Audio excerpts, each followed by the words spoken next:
Twist to Northeast 8 weekly news roundup.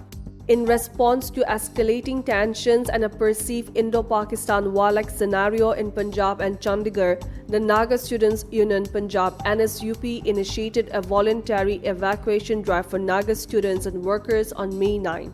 NSUP President Sansan Lang reported that over 80 Nagas have been safely evacuated with operations ongoing. The union adopted a real-time data collection system to compile details of Nagas across the region, preparing the list for submission to the Nagaland government. Triggered by urgent alerts on May 8, the newly elected NSUP team 2025-2026 held an emergency meeting and launched a 3-point plan reviewing demographic data, issuing a calm public advisory, and offering 3 options: union-supported evacuation, remaining with safety measures, or independent arrangements. The union coordinated with Nagaland House in Delhi for temporary accommodation and worked with local transport operators. Due to financial constraints, some evacuees self-funded the travel while NSUP leaders sponsored the others. Calling the situation the worst since COVID-19, Lang thanked Sharon Longchari, NSUD Delhi Alka Catcher Telongjam and others for the support. NSUP and NSU Chandigarh also aided non-registered Nagas using an online form to gather the data. The union continues to monitor those still in the region. The Eastern Nagaland People's Organization has submitted its stance on the proposed Frontier Nagaland Territory (FNT) to the Ministry of Home Affairs, MHA, state government and Member of Parliaments, calling for active coordination among all stakeholders to resolve the long-pending demand. According to ENPO Media Cell, the stand was first emailed to the Ministry of Home Affairs on April 28, followed by a hard copy submission to the state on May 1st and to the Eastern Nagaland Legislators Union on May 5.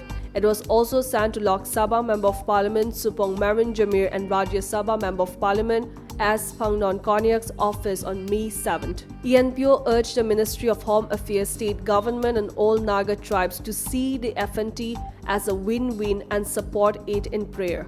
While acknowledging Minister KG Kanya's remark about an understanding with the state, ENPO clarified that no secret deal was met with the Ministry of Home Affairs and affirmed transparency in future tripartite talks. It clarified that no new draft was created, but ENPO has inserted its comments into the existing draft Memorandum of Settlement (MOS) and state comments from the last tripartite meeting.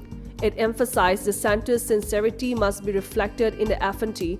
ENPO welcomed the state's positive stance and urged proactive steps to uplift Eastern Nagas. It also called on Eastern churches to continue praying for the Frontier Nagaland Territory cause.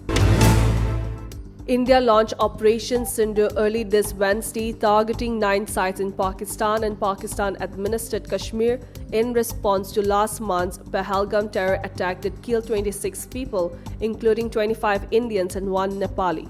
The strike hit terrorist infrastructure, with India clarifying they were focused, measured and non-escalatory, avoiding military installation. Pakistan condemned the action, calling it an act of war. Prime Minister Shehbaz Sharif vowed a befitting reply, while Defence Minister Khwaja Asif said the response would be kinetic and diplomatic. At least 8 were reported dead and over 35 injured in Pakistan. Missiles impacts were confirmed in Pakistan-administered Kashmir and Eastern Punjab. US President Donald Trump called for restraint, saying he had just heard about the situation. Schools and colleges have been shut in parts of Kashmir.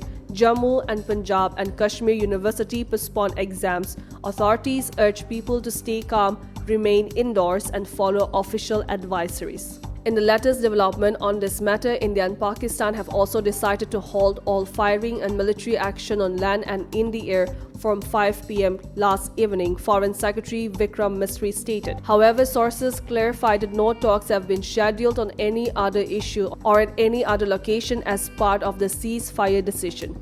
The DGMO, Director General of Military Operations of Pakistan, called the DGMO of India last afternoon. It was agreed that both sides would stop all firing and military action on land, air and sea with effect from 5 p.m. last evening, Misri stated. External Affairs Minister S. Jaishankar reaffirmed India's position on terrorism, saying in a post on X, India has consistently maintained a firm and uncompromising stance against terrorism in all its forms and manifestation, and it will continue to do so. The Chakrama Public Organization CPO has banned all types of mining activities in rivers under its jurisdiction, citing environmental concerns and the need for sustainable resource management. In a press note, CPO President Jalo Kim Ho and Joint Secretary Nokato Charles Kiki informed that the decision was adopted at a meeting of the CPO executive members held on May 1, 2025 at the CPO Hall in Chumukitima. Therefore, CPO informed that the deadline has been set till end of October 2025 for all concerned parties comply with the directive, and after which the organization will collaborate with the appropriate authorities to enforce the ban as per the provisions of the law.